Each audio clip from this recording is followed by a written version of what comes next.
All right, here we go. We're live, y'all. It's another beautiful day, and we are going to be learning lots and lots of great stuff. So I'm going to give you guys a few minutes to get on, and today we're going to be continuing down our journey of triple my listings. You know, you guys have wanted to, or you've been asking me about how to get more leads, how to get more listing leads. You know, how do we get more and more listings? And that's been the topic actually that we've been studying for the last 10 weeks. Has it been 9 weeks, 10 weeks? We've been studying this. So we're going to continue down. Well, actually, we're going to take a trip down memory lane too today. I'll wait for a few more of you guys to jump on, and then we'll take a trip down memory lane. So last time that we were together, we studied idea number, let's look and see what we were. So we did, hey, we're making our way through this. So the big thing that we did was idea number 12. That was last week. And that was creating your pre-listing video, pre-listing presentation. Actually, no, that wasn't it, was it? It was, oh, you know what? Yeah, we did the big thing that we did was creating your Facebook community and YouTube channel. And then we talked about hosting that neighborhood event as your open house. Then we talked about mailing to every home in your farm. So, and we got into creating your pre-listing presentation, your pre-listing video. So we're all the way, wow, we've been making some tracks, guys. I didn't even review to see where we were this time. So we're actually in idea number 13 is your pre-listing package. Now, I just taught a class this week, so I'm gonna have to grab my pre-listing package. I'll actually do that in a moment. Oh, no sound? Okay, can you guys hear me or no?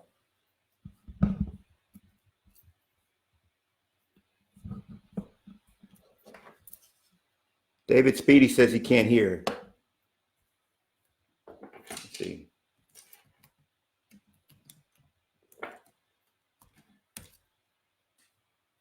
Okay, let's see. I want to make sure you guys can hear me okay. All right, are we getting sound, guys? Oh, it's okay now, okay. Okay.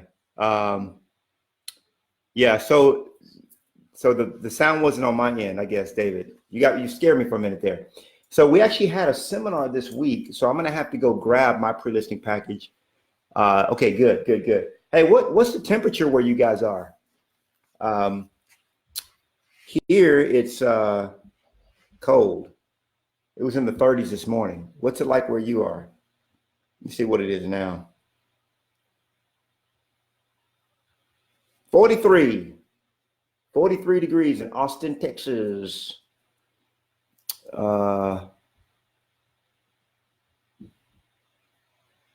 Okay.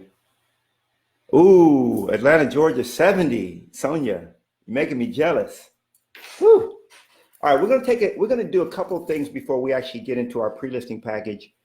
The pre-listing package is gonna be a great video. It's gonna be a great training. And what I'm gonna do is I'm gonna actually go through my pre-listing package, and I'm gonna go through the psychology of it. I think that's gonna be very important for you guys. But before we do that, I wanna talk about a couple of things. The first thing I wanna talk about is something that actually Patty Lynn and I were discussing a little bit yesterday. And what I want you guys to remember is, there's a disease that many of us suffer from. I've been seeing you guys suffering from it. It's painful to watch. I've had it many times. And the disease is called failure to launch. Failure to launch, okay? We also call it analysis paralysis, okay?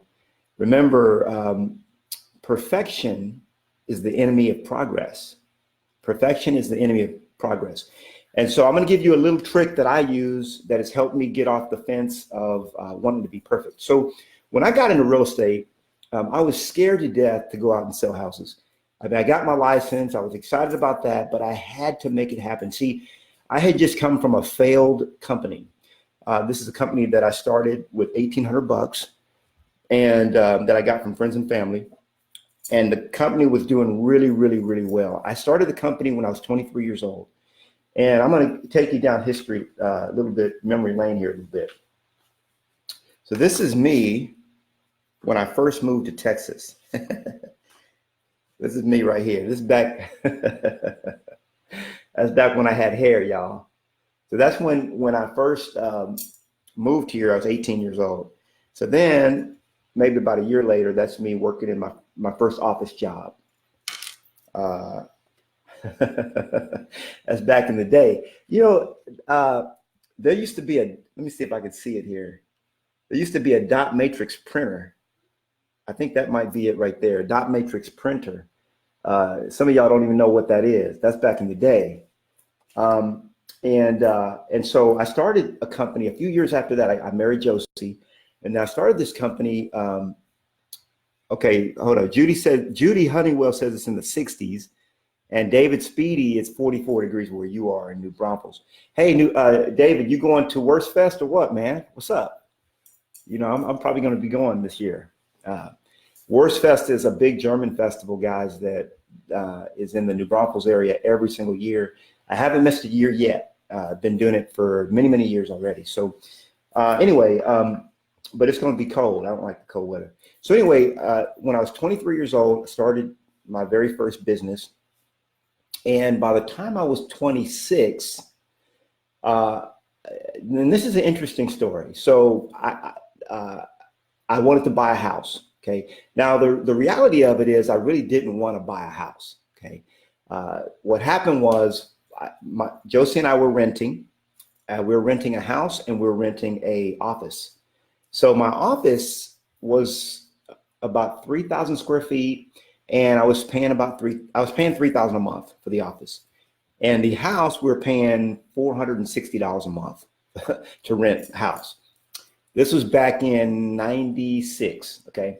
So they had this seminar that I went to about buying a house. And so there was put on by my insurance agent that had my renter's insurance. It was an insurance guy. It was a realtor there and a mortgage person. So these three people got together, and there was like maybe, I don't know, 7 or 8 of us that came to this seminar about buying a home. And apparently they would do these every month or whatever. And so we ended up going to one, and we got pre-qualified. They pre-qualified me for $400,000. So I was like, man, I never thought so we went to this seminar as just something to do, and then ended up getting pre-qualified for a home. So then I was like, So then when they told me what the mortgage payment would be, it was about $2,900, something like that. Well, I realized, wait a minute, I'm paying $3,400 or almost $3,500 a month in rent for between my office and my house.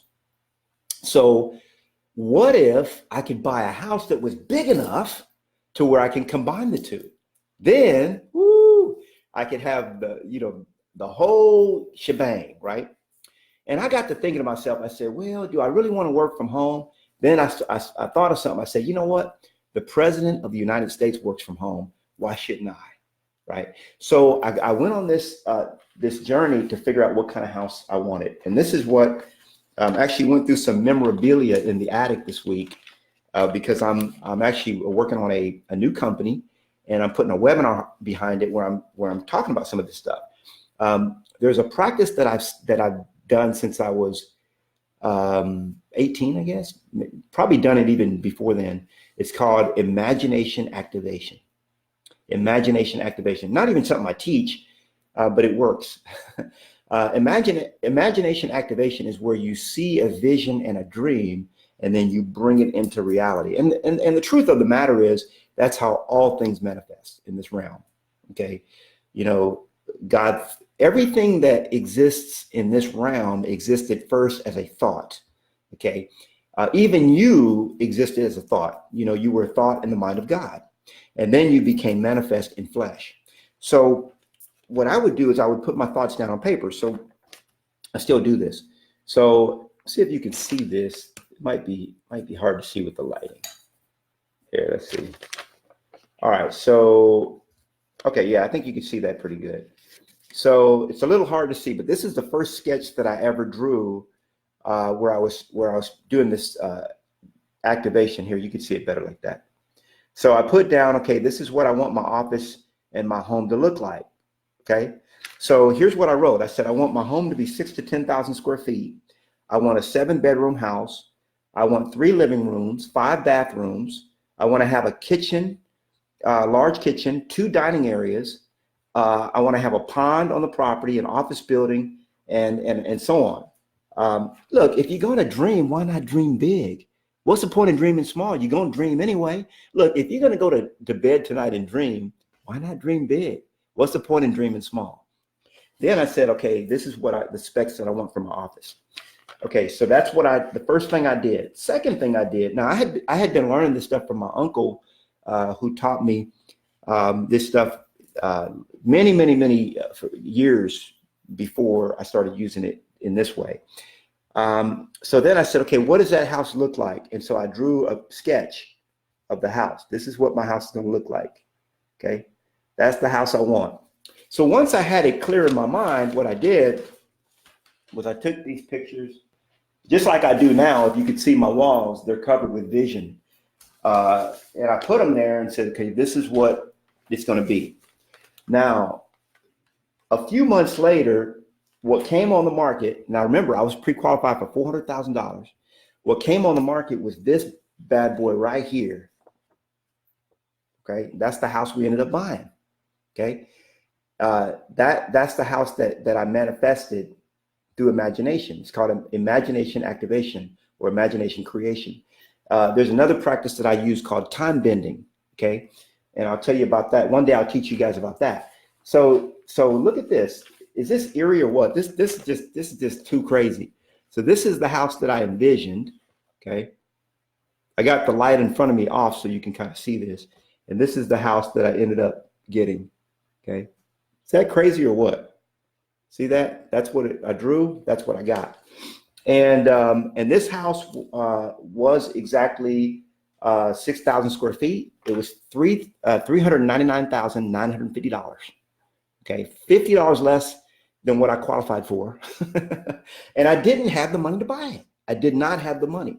Just like I didn't have the money to start my record label when I was 23 years old. I had to get $1,800 from friends and family to start that company. Well, here it is. 3 years later, I'm buying this house. It's basically $400,000. I had to put 20% down. That's 80 grand. I didn't have $80,000. Okay. So how did I get the money? Well, it was another imagination activation. Got me the money. Okay. I got 10. What came up, the way the Spirit gave it to me, was 10% of it. I asked the owner of the house if he would do an owner finance for 10%. And then the other 10%, I had somebody invest in my company. And then I was able to use that money to buy this estate for the company.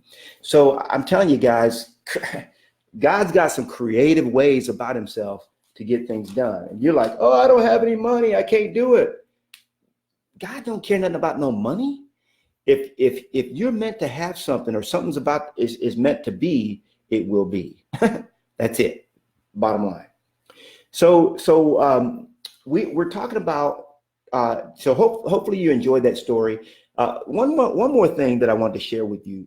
I'll just share this. I'll just throw this out about time bending because I think it will help you.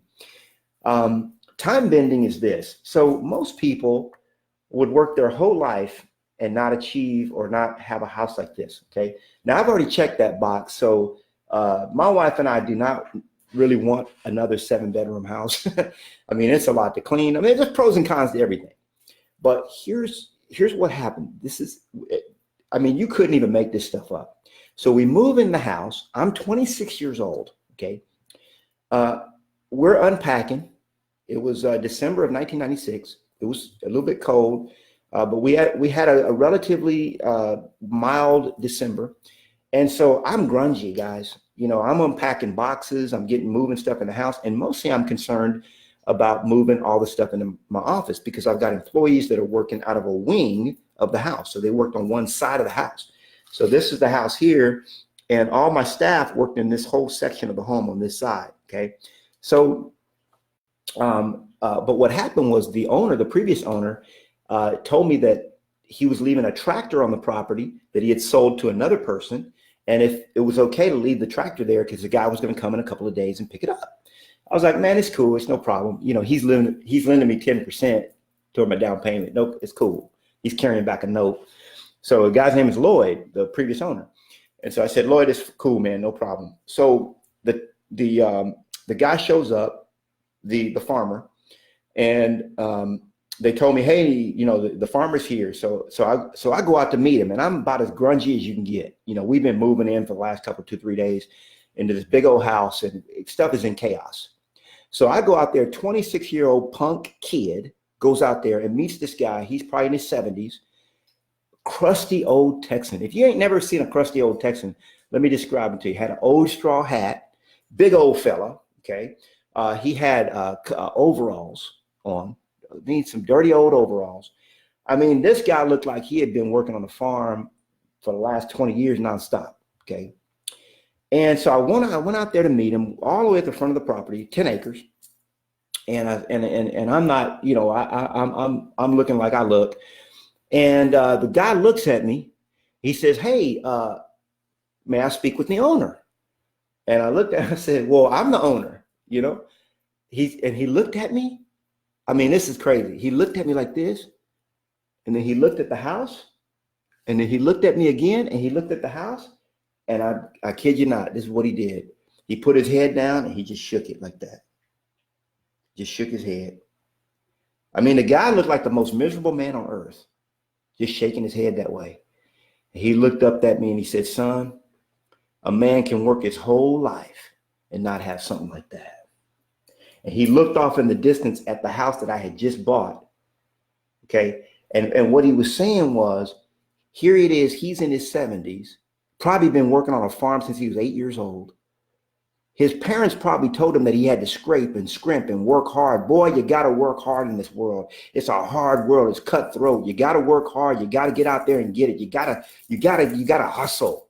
You know, you got to get up at sun up. You got to go to bed at sundown. Forget your family. This is what you got to do. Somebody had put that idea in his mind. Now here it is, a punk kid, okay, starts a company, and 3 years later buys this house. Okay. Now, did it take me all my life to buy this house? Everybody believes a paradigm. There's a paradigm that you believe. There's a story that you believe. It's the story that you tell yourself. Okay. Oh, I got to work hard. I got to do all this in order to do that. Why? Tim Ferriss wrote a book called The 4-Hour Workweek.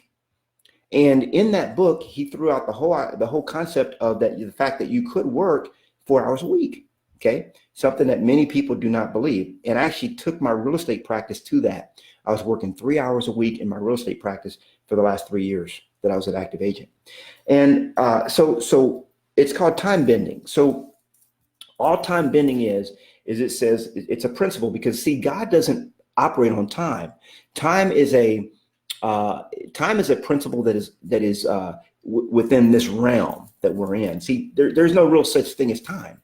So the reality of it is this: if you're meant to have something, we use a thing called time bending. So what time bending is it says, okay, this house is supposed to be mine. Okay. And now don't get me wrong. There is a perfect timing for everything, but you can actually be delaying your blessings because of the thoughts and beliefs that you have. Hope that makes sense. You know, so what time bending is, it says, okay, I'm not thinking about, okay, that I'm 23 years old or I'm 26 years old and I shouldn't be buying a 6,000 square foot home on 10 acres. I didn't think about that. All I thought about was, you know, this is what God has for me. Let's go get it. Okay. So instead of me putting that down as a goal when I'm 70 years old or 80 years old, I just happened to achieve it when I was 26. Okay. Because, if you look at time bending, if you put down a goal and say, this is the ultimate goal that you want to achieve in your life, and you put it here, like this is the thing that you might achieve by the time you're 50 years old or 60 years old or 70 years old, 80 years old. Okay, this is the thing that you'll achieve at this end. And then you say, okay, but right now I'm 30 years old, okay, and I want to achieve this thing. So all you got to do, time bending, is just taking the piece of paper and bringing it together like that, okay? So all this time in the middle is really unnecessary. Now, there are lessons you have to learn along the way, but the Holy Spirit can impress you with things. You can be in the shower, and just like that, you can have an epiphany that would have taken somebody else 10, 15, 20 years to learn. One of the great benefits of being in Mentorship Masters is the fact that you guys are practicing time bending. You don't know that that's what you're doing. I know, but you may not have known. But what you're doing is you're cutting a 5, a 7, or maybe even a 10-year, maybe even a 20-year learning curve off the trajectory of your success. And that's the reason why we come full circle back to this whole idea of analysis paralysis and the whole concept of many of you are waiting for the thing to be perfect before you launch it, and you don't have to.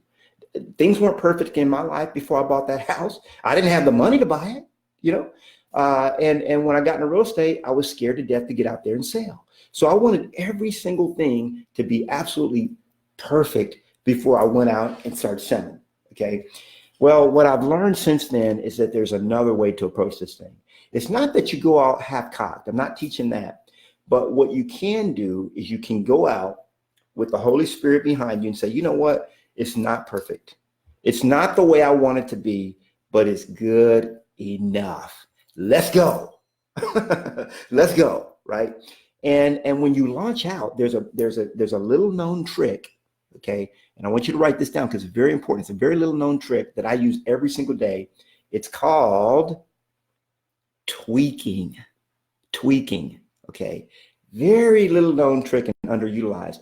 But what tweaking is essentially you come up with the idea, the strategy, and then you launch it, and then you tweak it, tweak it, huh? And what you really are doing, guys, is you're tweaking it as you go. You're making fine tune, you're adjusting. Sometimes you're making big adjustments, okay? By the way, that's the way they build freeways. I've kind of come to learn that. They build a freeway and then like, oh crap, this freeway ain't big enough. 10 years later, they start tearing up the whole thing. They build it, making more lanes, screwing up traffic. And then 5 years later, they figure out that's screwed up. They start doing more stuff to the freeway, right? So that's the reason why many of your cities that I've been to, that I've been visiting, like Atlanta and all, different places, they're like always under construction.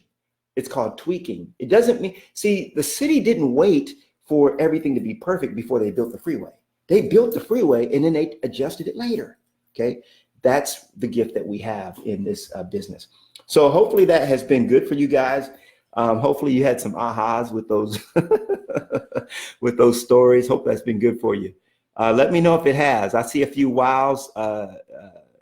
Tamia saying wow. Judy saying wow. Great teaching, yeah, on imagination. Oh, Andrew Womack. Okay, I haven't seen that teaching. So Sonia Williams posted a great teaching on imagination.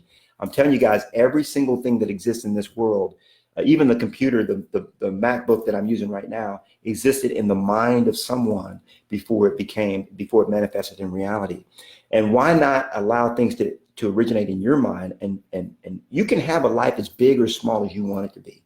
Nobody's judging you on that. So with that, what I want to do is I want to show you guys my pre-listing package. I'm going to go run and get it. I'm going to turn on this couple of lights and I'll be right back. Okay. So don't go anywhere.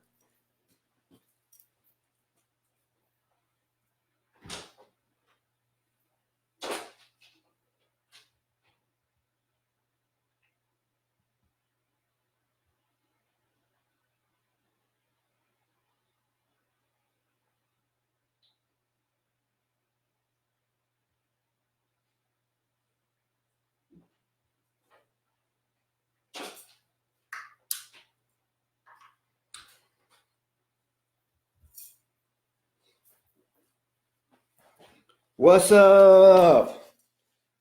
I'm back in the house, y'all. Okay, so where we're going next is we're going to, I've been working on this new company. I can't reveal to you guys what it is, but I'm telling you, I've been excited. And I'm in this whole state of perfectionism. I'm trying to perfect the company before I launch it. And God's like, dude, launch. You know, I'll reveal to you guys on a special time together what I've been working on. But it's been big. It's been really, really good. I know I've been a little bit hard to get a hold of the last couple of weeks, but this is big thing I've been working on. Okay, so what we're talking about now is idea number 13 is creating your pre-listing package. Okay, this is so very important. And as you go through here, it talks about the key ingredients of a pre-listing package. But what I want to spend the rest of our time together today on is going through the psychology of how I put these pieces together and why I put it together the way that I did. Okay. And so you can actually go through here and you can look at some of the scripts that I use. And this is idea number 13 in the book, Triple My Listings. But I'm just gonna share it with you. I think this will be very helpful for those of you that have not seen me do this before. And I've actually been wanting to do it because many of you have been asking, about the pre-listing package. A lot of I'll say much of my pre-listing package does make sense, but a lot of it doesn't make sense. But there's all kinds of psychology behind it. Now, when I first started going out and listing houses, I listed, I took 21 listings my first 74 days in the business. Okay. The reason I know there was 21 listings is because I started my career with Prudential. You guys know I'm with EXP now. Okay. I love EXP, but I started with Prudential, became Berkshire Hathaway long after I left, but I was with Prudential for 74 days. Okay. And I'm telling you, I was kicking butt.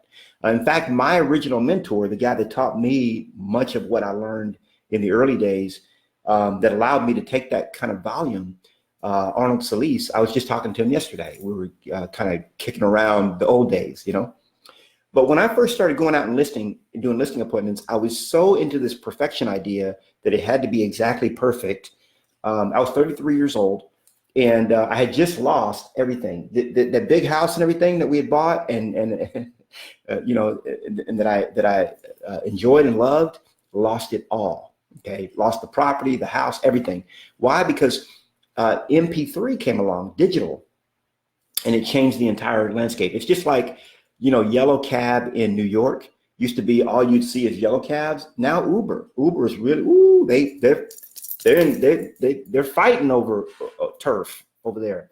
But I'm telling you, it's a disruptor. So there was a disruptor that hit the music industry called MP3 digital. Okay. And our sales went down by 70%. So we basically, I had my tail tucked between my legs. I got out of the business and lost everything, lost my house, everything. Now we were able to sell the house, but we pretty much was a break even. I ended up later on, I did file bankruptcy. It was a mess. It was a real mess. So when I got into real estate, I had two dilemmas. Number one, I was a failure in my own mind. Not really other people didn't see me that way because look, I had started this thing and God had created something that was very successful with it. Okay. Nobody else that I knew had ever started a record company and become number one in the world in the genre they were in. Nobody that I knew had 14 employees and 18 artists on the label. And by the way, do you think I really worked? Now, a lot of people saw because I put a lot of hours in because I didn't know the secrets I know now. And so I did work hard, but having a record label is more like playing, you know what I'm saying? But now I had to go get a real job, which is real estate. Really, I didn't want to get a real job, so I got into real estate.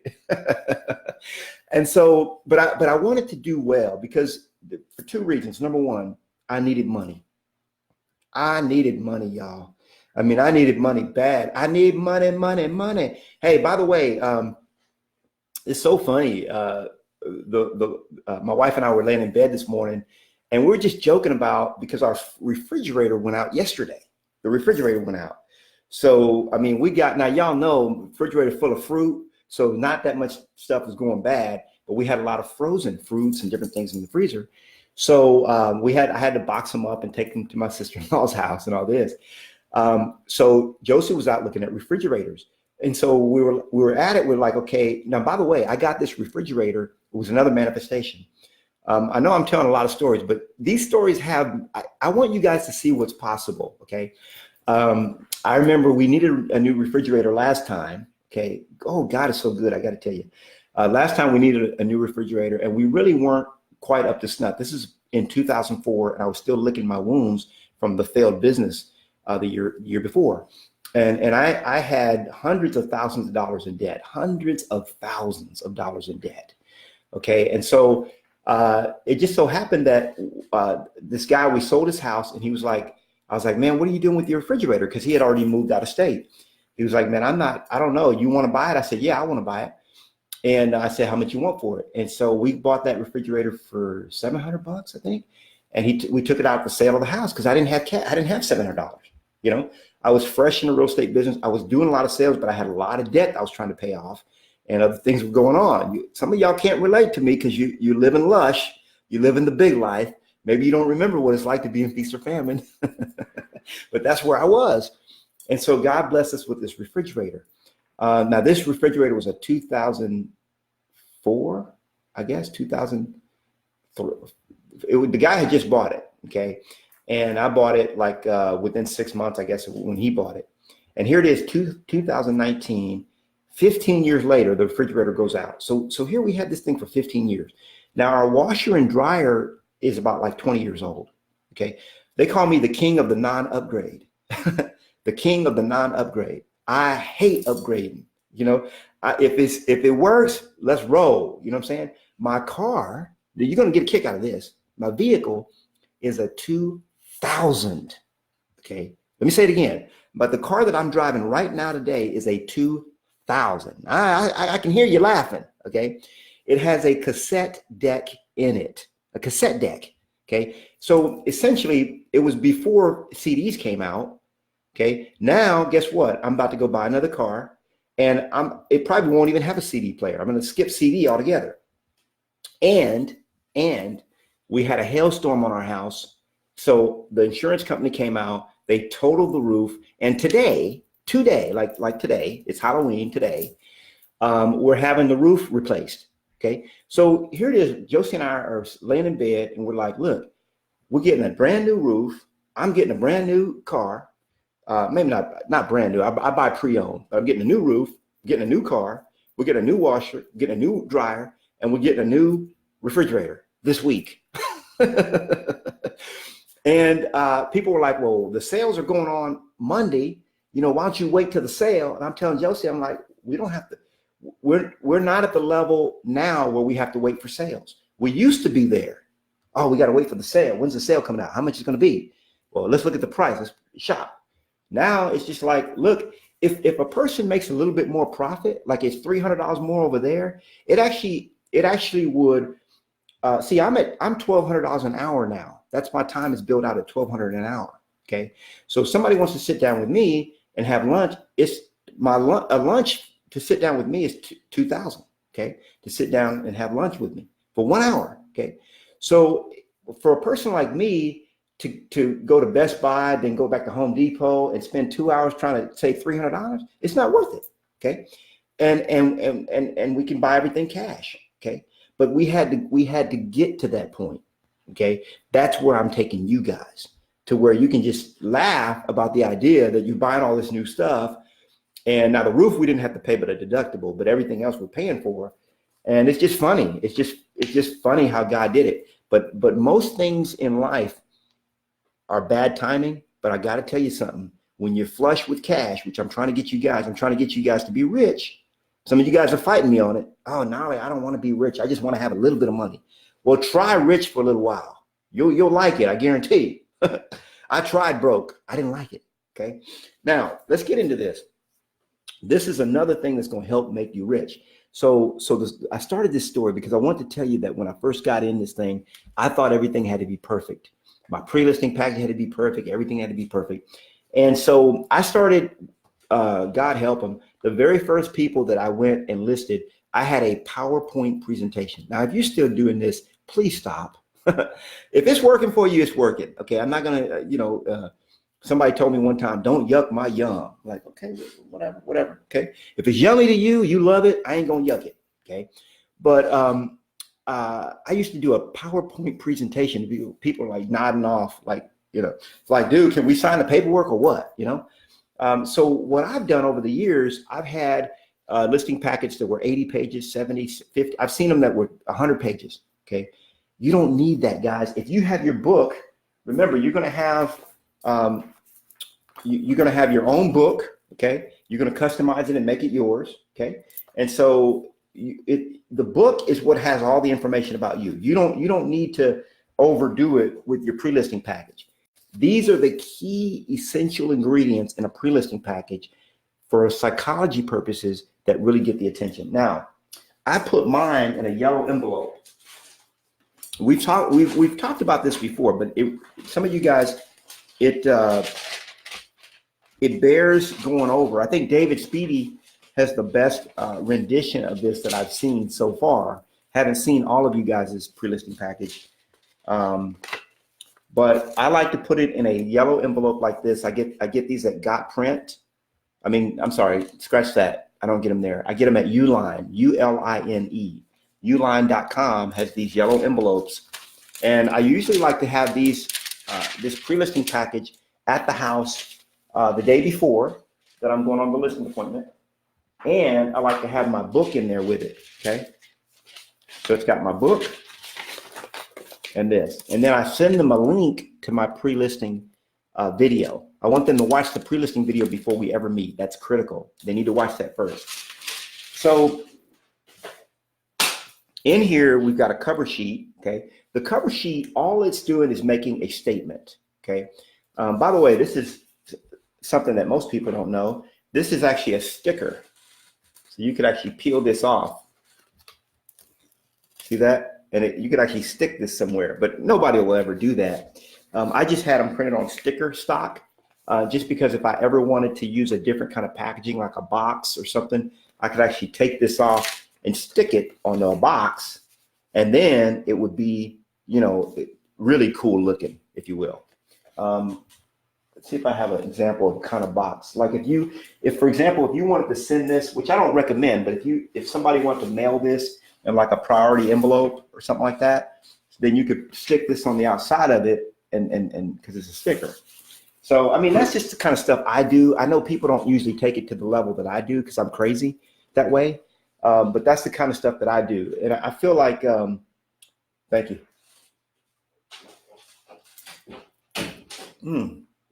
I hit the spot. Ooh, that's a shot of wolfberry juice called Ningxia Red. Okay, so that's the cover sheet. I like it to be real glossy. You can do it how you want it, but it's got to look professional. Okay, that's the first ingredient. Now you'll have a cover letter in there as well. I don't have the cover letter here with me, but if you go to the book in idea number 13, you'll see that I don't know that I put a copy of the cover letter, but you guys have the cover letter in this whole toolkit. This toolkit is in your portal. So all you have to do is go to your Mentorship Masters portal. You can download it. Everything that I'm showing you here, except this, if you want to create one of these, you can do it in Canva, Canva, canva.com. And on Canva, you can create stuff like this. I did this in Photoshop, but a lot of people don't have Photoshop. So Canva works just as well. Okay, so the next page that I have is this is my marketing plan, okay? I have a lot of lights on here, so some of these things you can't see that well. I think I might turn off some of my lights. Let me turn off this other light here so you guys can see this better. Let's see. Okay. Let me see if you guys can see this better. I might be a little in the dark, but yeah, you can see that better now. So this is really a marketing plan, but instead of putting the words marketing plan, I put the word sales system, because psychologically, I want people to realize that, here's a couple of reasons why I use it. I was going to say psychologically, I want people to see that I have a system to what I do. But if I put marketing plan, everybody has a marketing plan. You know, like that's kind of a buzzword a lot of agents are using. So I don't have a marketing plan. I have a sales system. Oh, you got a system, sales system. It just sounds different. It sounds different, sounds better. And so I put all the information. Now, this is my old one from Keller Williams. You guys know I'm with EXP now, but since I'm not out there like you guys selling houses, I've dedicated my life. I'm like the Apostle Paul, if you will. I've dedicated my life to the uplifting of the saints, if you will. So a lot of my stuff I have redone, but I haven't printed tons of them, because when I'm printing these, I'm printing 1,000 at a time. So I'm planning to go on some listing appointments. But if you want to do a small run, which I've never done, because I always think big. If I'm going to do something, it takes the same amount of time to do 1,000 houses as it would take to sell 100. So if I'm going to do something, I'm naturally going to think to do it big instead of doing it small. Okay. And what I want to say, the caveat that I want to say is it takes the same amount of your time. Okay. Because we succeed through others, guys. It's all about leverage. Okay. Even Jesus got leverage. You know, he got 12 people that became. By the way, did y'all know that Jesus was a multi-level marketer? A lot of people don't realize that. You know, he started off with his core of 12, and then those 12 went out and got 12, and then they went and got 12 and 12 and 12, and those levels have gone I don't know how many, right? So a lot of people don't realize that. So for all intents and purposes, this is the marketing plan, which we call sales system, and then we have results. Okay, real results. These are testimonials. By the way, I've never had, and this is something that I teach and a lot of people don't do, and they find it very odd, very strange, and just weird. People find it very weird. I do a lot of things that are weird, but I get results. My uncle taught me when I was 18 years old, because I used to be a man of excuses. I had an excuse for everything. I mean, I had a book full of excuses. You go and say, here's how I would do it. Like, this is how bad I was. You say, man, how come you didn't do that? And I had my excuse book like this, and I would go to that excuse. I say, oh, this is the reason. And I would actually remember, I used that excuse last time, so I got to come up with a new one. You know, look, that's not what gets results, guys. My uncle would tell me, he said, boy, there's only two things in life. By the way, they all called me boy back then because I'm a junior. I'm Knolly Alexander Williams Jr. Okay.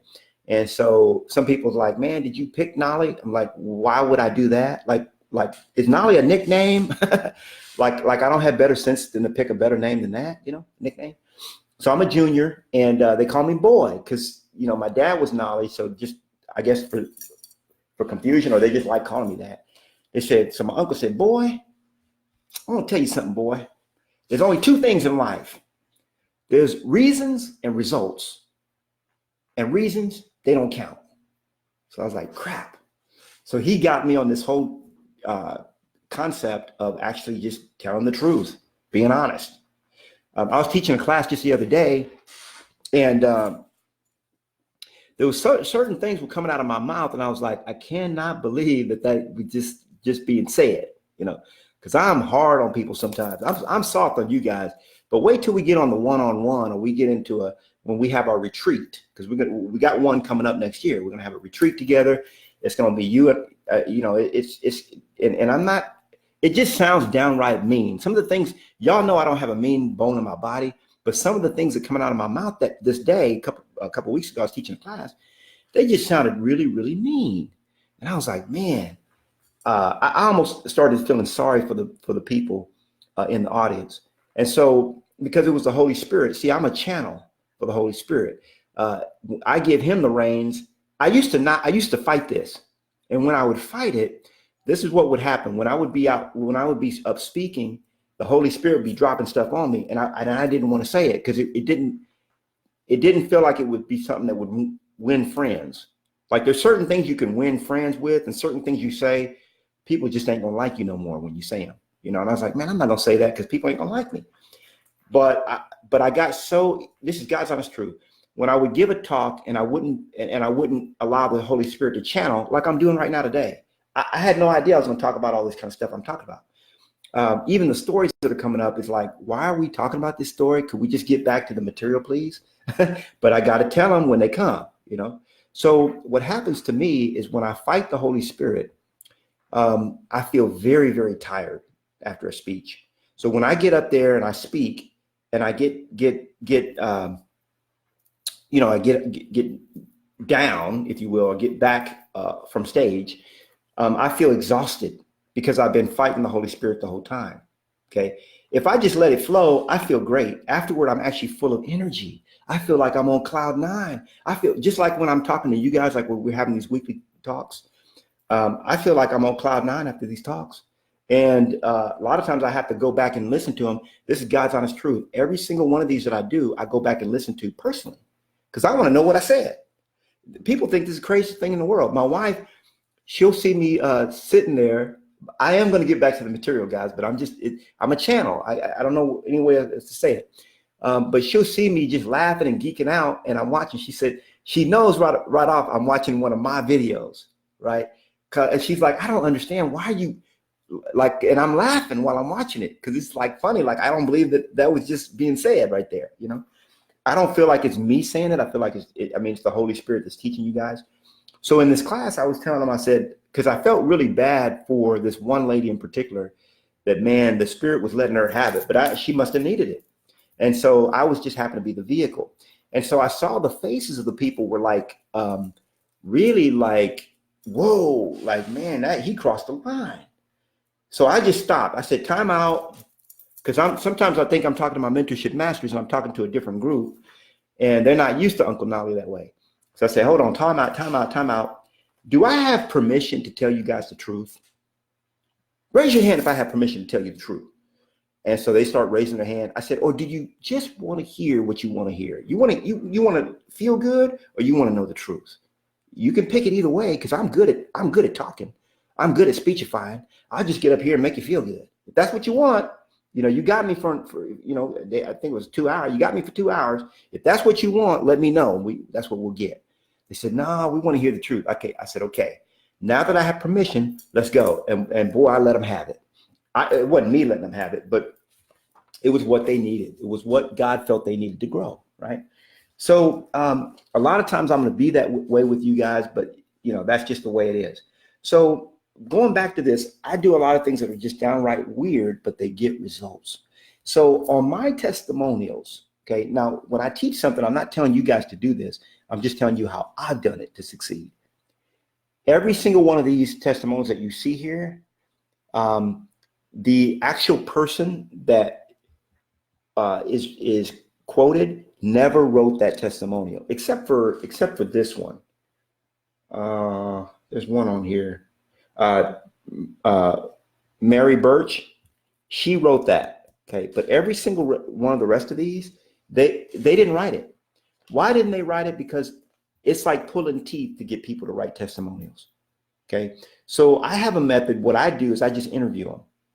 I get on the phone. I say, Tamia, hey Tamia, can I talk to you for a while about our transaction? Yeah, Nolly, you can talk to me. Okay, great.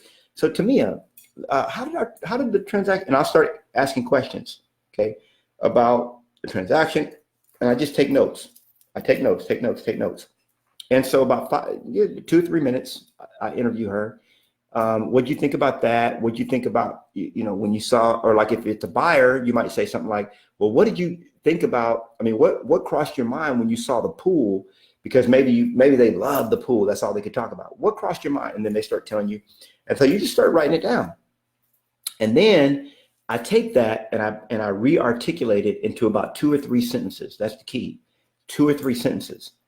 And then I send it back to them via text and say, hey, Tamia, I condensed what we talked about today. Can I quote you on this? And then I put down more or less in 2 to 3 sentences. I synopsize what she said. Okay. And that's the way I can just get all my testimonials just like that. Okay. I don't have to wait around for somebody to write me a review or write me a testimonial. Then I take it to the next level. And Tamia, you know what Tamia's going to say? She's going to say, wow, Knolly, that's cool. I love how you articulated it. Yeah, you can use that. Okay. So that's really what she said, but I just rewrote it. Then I say, okay, Tamia, I'm going to quote this. And by the way, could you copy paste this into the following links, and then you send them your Yelp link or your Google link, wherever you want, to have reviews, you send them that, and all they have to do is copy and paste it as their review of you. See, all you've done when you did that was you took the time and effort away from them having to do anything. Okay. Now I could just say, hey, Tamia, could you write me a review? And I could sit around for the next 2 to 3 months bugging Tamia to do that. And Tamia, could you please send me that review? Hey, just want to remind you to send me, or I can just do it the way I just told you guys. It's a 5-minute call with Tamia. I write it, it's done. Okay. That's the way I get it done, guys. And if you're new in the business and you don't have as many testimonials from actual clients, then just get testimonials from people that you've worked with, but don't make them anything about real estate. Okay. So it might say something like, I've worked with Judy for the past 3 years. Let's say you just left the corporate job where you worked for 3 years at a certain company. I've worked with Judy for the past 3 years. She's wonderful to work with. I love her work ethic. She's always, she's honest and ethical. You can trust Judy. You can trust Judy Honeywell. Okay. So that's just a character reference, if you will. Okay. So you can get them written either way, guys. Don't get stuck on it. And I like to write them in such a way where the people are talking about things that these people might also be going through. So for example, if you look at mine on Monica and Corey, it says, as first-time sellers, we wanted to make sure we picked the right realtor. Okay, so that's going to hit on all the people that are first-time sellers. You're like, oh, I'm a first-time seller. And then this one, it says, we listed with 2 other realtors and our house had been on the market for almost a year. Oh, I've had my house on the market before and I listed with, we don't want to make that mistake. So you see, it's all psychology in the way that I put these, the sort of the ones that I quote. The next page is a marketing page, and then it has a QR code for them to get my book. Okay, that's very simple. Then, okay, this is very important because I've seen you guys do this wrong. Then you want to have the top 10 reasons to trust the sale of your home to, and it's to you. Okay. Now, a lot of you guys struggle with this, but I want you guys to keep this very, very simple. What you're going to do is you're going to get your note paper, your notepad, okay, and you're going to write down 10 reasons why someone should trust you with the sale of their home. Okay, start with a blank piece of paper and just write down 10 reasons why you should be trusted. Okay, don't overthink this, guys. One of the big problems that I'm seeing with agents nowadays, because they're in such information overwhelm, is that they overthink things. If it's not simple, you shouldn't be doing it. Okay. Now, for example, even on mine, I put, what did I say? Now, the more you're successful in real estate, the more you can start anchoring these into your real estate career. But for now, these are not going to have anything to do with real estate. If you haven't been in the real estate business enough to anchor these back to real estate, then they're just going to be why people should trust you, period. Okay. And here's what I do. If I was to do this for you, which I don't do, by the way, because I charge $1,200 an hour to do this, and it wouldn't be worth your time. You could probably have somebody on Fiverr do it for a lot cheaper. I think David Speedy said he just got a job done on Fiverr for $7. They do it a lot cheaper than I will. So, but what you want to, if I were doing this for you, all I would do is sit down with you for about 20 minutes, and I would just have you tell me your life history, and you would tell me about this and that. If you go back to this video, I've probably given you guys 10 reasons to trust me already. Okay. You should trust Knolly Williams because he was a millionaire by the time he was 29 years old. Okay. Now I might rewrite that in a little bit more. It won't be as crude as that. Okay. But that's the reality. Okay. It took me 3 years to manifest my dream home from the time I was 23 to 26. And it took me 3 more years to make my first million. In fact, when I was 29, I made $2 million that year. And by the way, here's one thing that can happen, and write this down because it's very important, is that when you start to utilize these tools that you're learning with me and have learned in other places, and I'm just verifying to you that they do work because they worked in my life, you start to, you can either Um, you can take it for granted. Let me just put it that way. When you take things for granted, you can become ungrateful. And I've done that. I've done it many, many, many times. I mean, many, many, many times I've been ungrateful.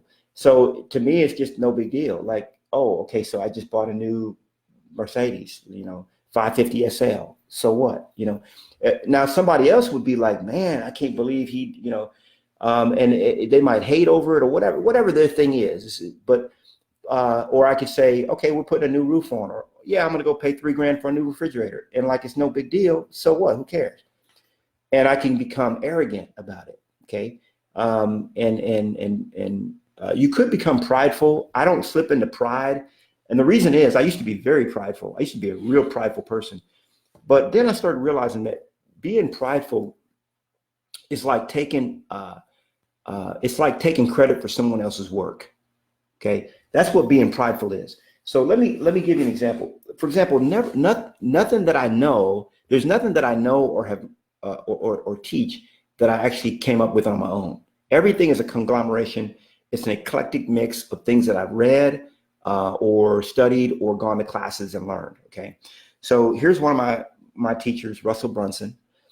He has a book called Expert Secrets. Now it just so happens that this last couple of weeks, because of the new company I'm launching, I've been kind of focused into this book. Okay. This is not our book of the month, by the way. I'm just showing you that this is what I've been looking. Now I could start teaching what Russell teaches in Expert Secrets, and I could start saying, you know what, here's what I think, and I think this, and that. Well, I'm just taking credit for someone else's work. Have you ever been in a class and somebody else did the work, and you actually take the work and then you turn in the paper as it's your own? Man, who would do that, right? So that's all pride is. God has done the work in my life. And if I take credit for it, that's the dumbest thing I could do in the world. But you can slip into this thing of apathy and not being grateful for the blessings that God has given you. So a lot of times what happens is we tend to overlook, because we take for granted why people should trust us. We tend to overlook that. And so all you're going to do is write down 10 reasons. And if you can't shoot for 10, maybe you'll end up with 5. Maybe you'll end up with 6. You can add more later. Don't overcomplicate it. It might be the top 3 reasons. I don't care. Well, maybe Knolly came up with 10. No, you just have to have this sheet in there.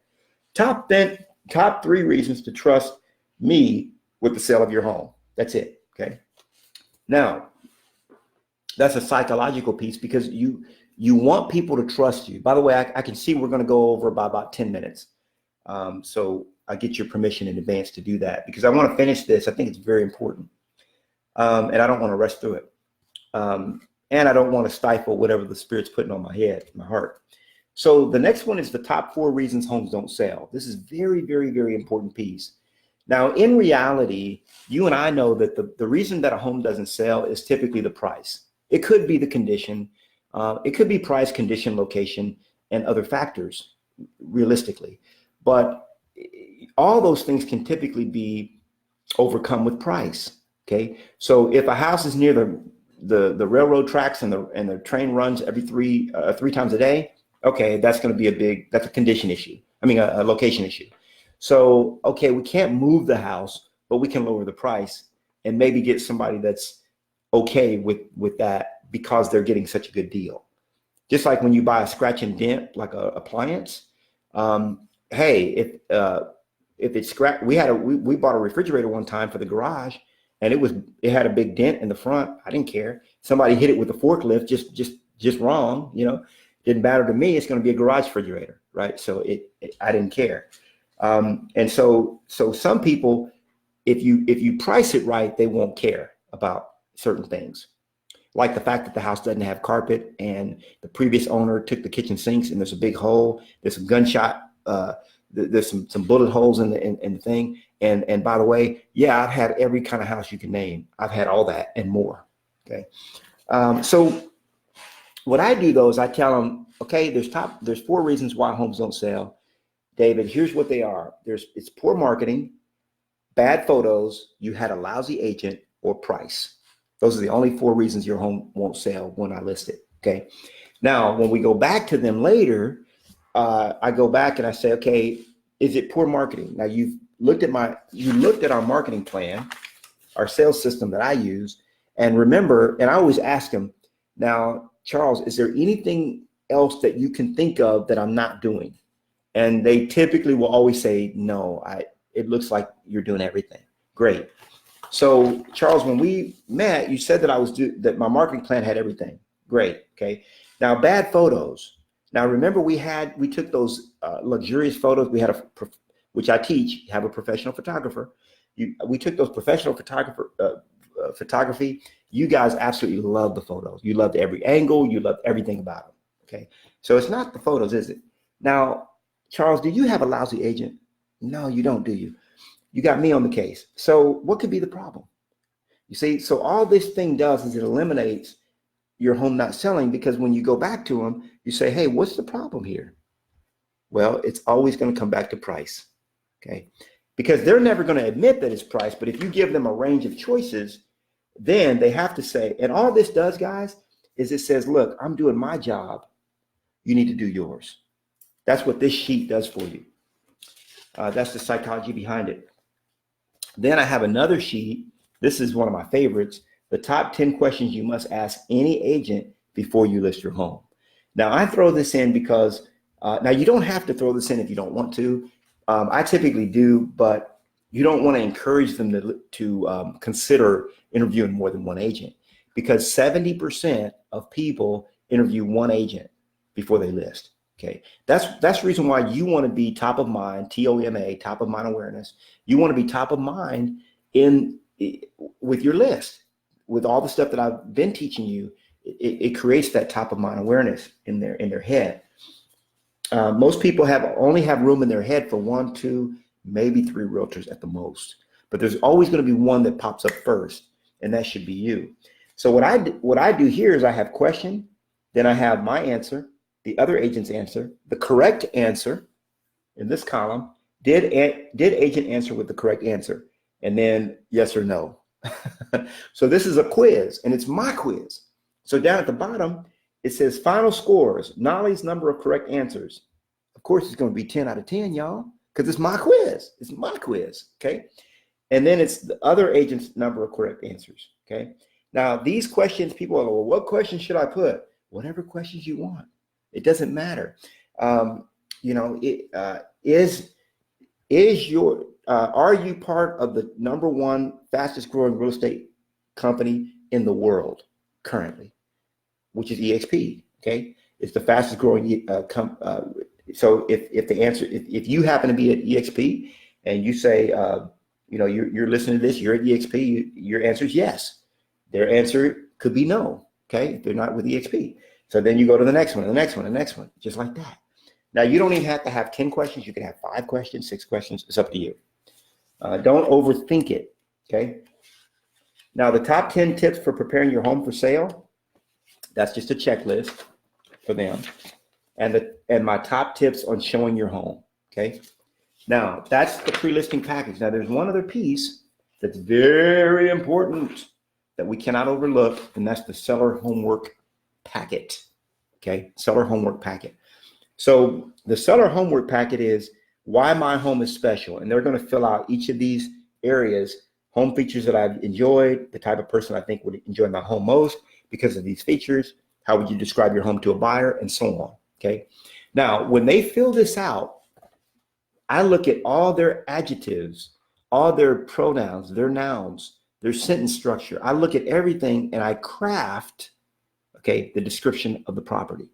And so when I send them the description, in our MLS, I think they allow 500 words or less. When I send them the description, 500 characters. Is it 500? 500 characters. And I send that to them and they read it over. They're like, wow, how'd you get it so precise? Well, all I'm doing is I'm taking what they've articulated, the things that they love about the home. They've been living there 9 years. I've been there for, 90 minutes. So, and I'm going to use that to write the ad copy or the description. And they love it. They love seeing that. Most of the time, they don't even anchor back to the fact that you're getting all the information from their homework. They just love the way you wrote it. My Home's Upgrades is another one that I want to include. I want to know everything that they did to that house, inside, outside, the landscaping, if they put a tree or some roses in there, I want to know about it. Okay. And I always tell them, if they did a lot of the work themselves, put the value. If they paid for the work to be done, put the cost. Okay, because the value of work, if somebody put in their own tile floors, well, what would that have cost you? That's kind of the way they should be thinking on this.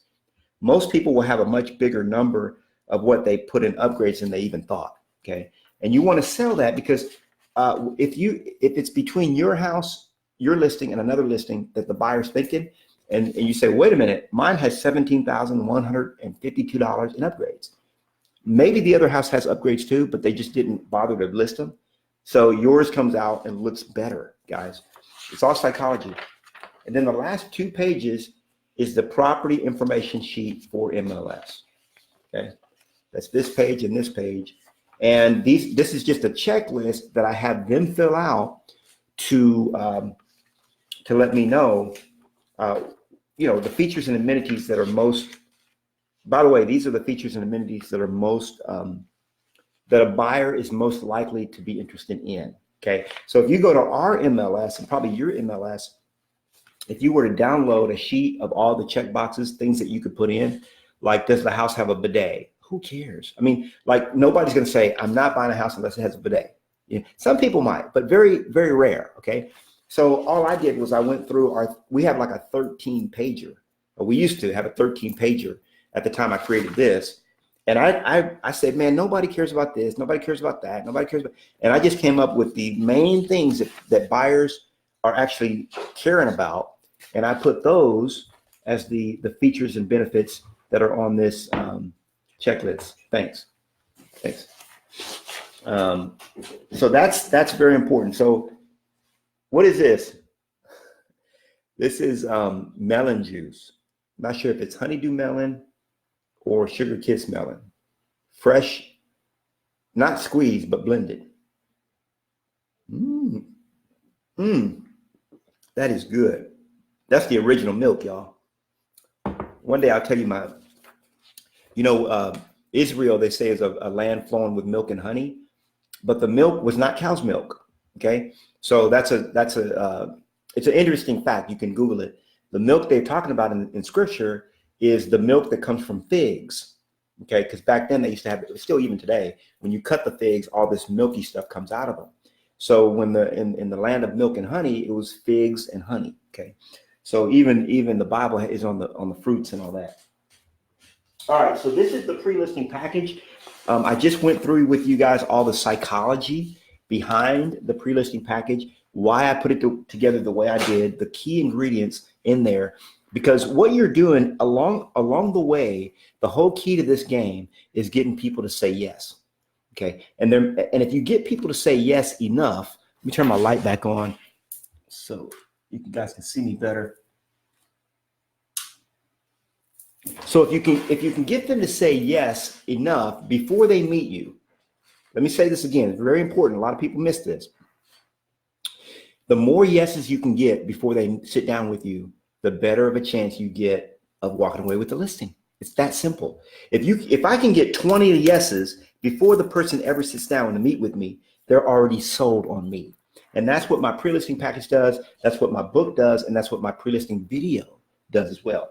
Now, the other thing, the last thing I'm going to say on this, and then I'm going to let you guys go, is now I'm going to stick around to answer any questions you guys have for a few minutes, but the rest of you guys that need to go can jump off in 1 minute.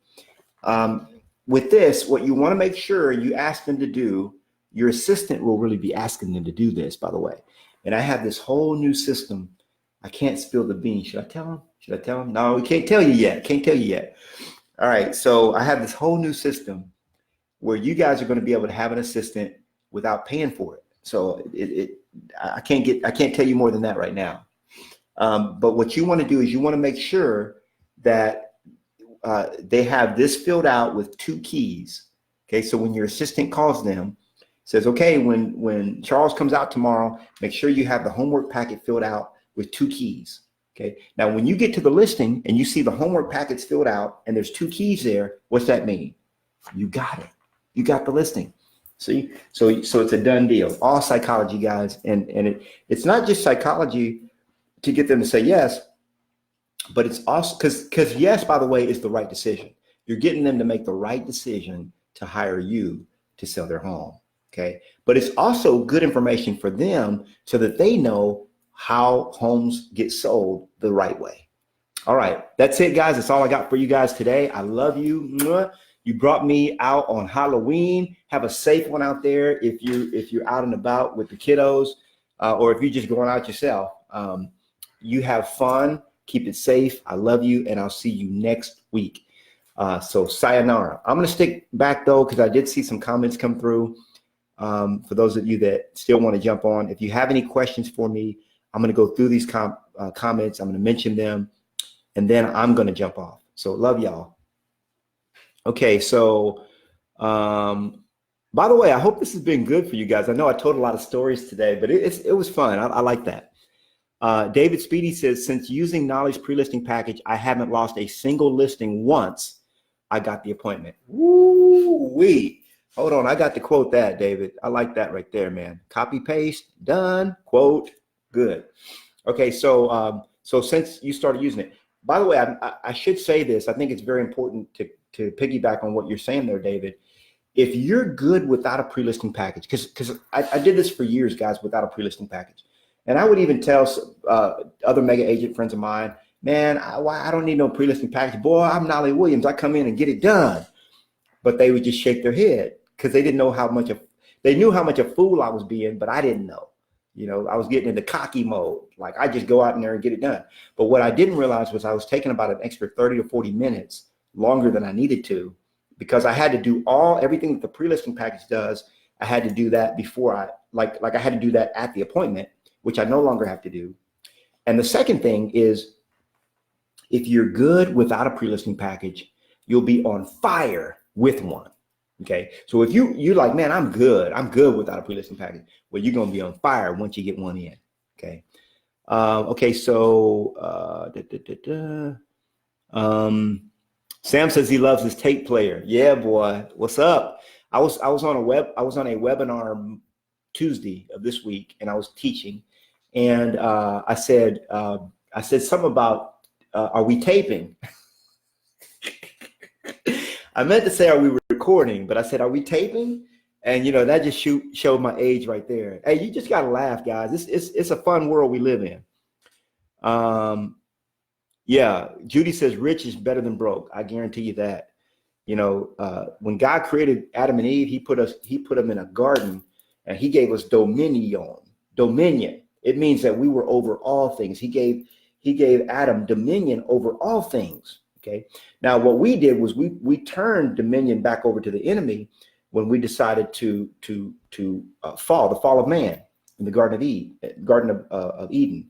When Eve and Adam ate the fruit, we gave that dominion back to the enemy. But when Christ resurrected, we got dominion back. And you know, there's a lot of guys out there that teach prosperity, like prosperity teachers on TV and stuff like that. And I wouldn't necessarily say I'm a prosperity teacher, because there's a lot of that stuff that I disagree with, because I don't think everybody should have prosperity. I mean, I think it's bad for some people. You know, so not everybody should be winning the lottery, y'all, you know? And so I'm not necessarily a prosperity teacher, but I do believe that if you have certain principles of the kingdom and you have them right, and you can't be corrupted, because riches can corrupt you. St. Augustine put it this way. I think it was St. Augustine. He says, maybe it was C.S. Lewis. I think it was C.S. Lewis.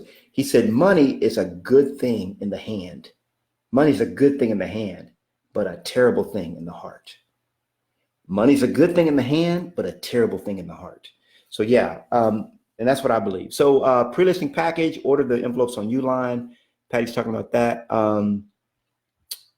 Okay. Oh, Tamia's saying she doesn't see. I'm glad you brought that up, Tamia, because I forgot all about mentioning that. So Tamia, those of you that are in Mentorship Masters, you get the pre-listing book Now, this is the $1,000 package that I sell, okay, that you don't have to buy, by the way. But you get this after you've been at Mentorship Masters for 90 days, okay, or after you close your first deal through EXP, okay. You get this unlocked. You get this sent to you at that time. So if you haven't closed your first deal yet, or you haven't been with us 90 days, you're not gonna have that yet. Let me see. Yeah, Judy says the interviews are a great idea. You get faster results. That's what it's all about. You got to get results faster. Patty Lynn's saying if you buy these, they only sell these, I think, in 500 or 1,000, something like that. You know, they think big like I do. So you can buy them in bulk, and then you guys can split the cost if there's other masters in your area that want those as well. Let's see. Oh, David Speedy says, why 2 keys? That's a great question. Interestingly, that I've never had anybody ask me that. It reminds me of another story, but I won't go there. I'm getting permission not to go there, so I'm not going to go into it. But yeah, the reason why you want 2 keys is there's a couple of reasons. Number one, psychology. So if I was to say, hey, have the pre-listing package in 1 key, it just sounds better saying 2 keys. Now, the reason I do it is just super old school. I always like to have 1 key in the lockbox, and then I like to have 1 extra key that I have in my office, okay, in my home office. And then I label the keys, and so that if any crazy realtor, okay, I'm not going to say who, but I've had more than one time somebody showing one of my listings, and they just, you know, left the key in the house and put the lockbox back. It's vacant. My seller lives in Colorado. I'm here and I'm out of town. I'm in Maui, you know. So now I've got another key in my home office. I can just call Angela or one of my other friends and say, hey, go to my house. Here's the alarm code. Here's where I have my keys, and go, you know, whatever. Or I can have one of my local masters go and switch it out. So that's the reason why I always have 2 keys. It's just because I've had that happen to me in the past. Sonia says, very good training. She's enjoyed that. Leisha asked if I could repeat my method for getting reviews, and that's the reason why we have, I was going to say rewind. You have to rewind the video, right? But Leisha, go back and watch that portion where I talked about, because I went in great depth about how I actually get reviews. It's very, very, very, very effective. Where can you get Triple My Listings? You can get that at triplemylistings.com. People are asking, where can you get the Triple My Listings book? Triplemylistings.com. You just pay the postage, and we'll ship that over to you directly. Great class. Where's the pre-listing packet? Sam's asking. So those of you that are mentorship masters, the pre-listing package is in the portal. Okay, in your mentorship masters portal, under resources, you'll find the complete pre-listing package without the book there. And I think that's it. Okay, cool. All right. Hey, love you guys, and I will see you on. Hey, I got still a few of y'all that stuck in there with me. I will see you on the next one. Hope this has been helpful. Every single time I do these, it's all about you growing and achieving your highest heights. This is the kind of stuff that I wish I had as a young realtor, or even as a seasoned realtor. Even today, I wish I had something like this. That's the reason why I do it, because I've never seen somebody combine a lot of the stuff that we learn in the quantum field, that I've learned in scripture, with real estate. And that's what we do here, so that you can achieve your ultimate greatness. Love you. Have a safe one. Happy Halloween. Can I say that? See you next time.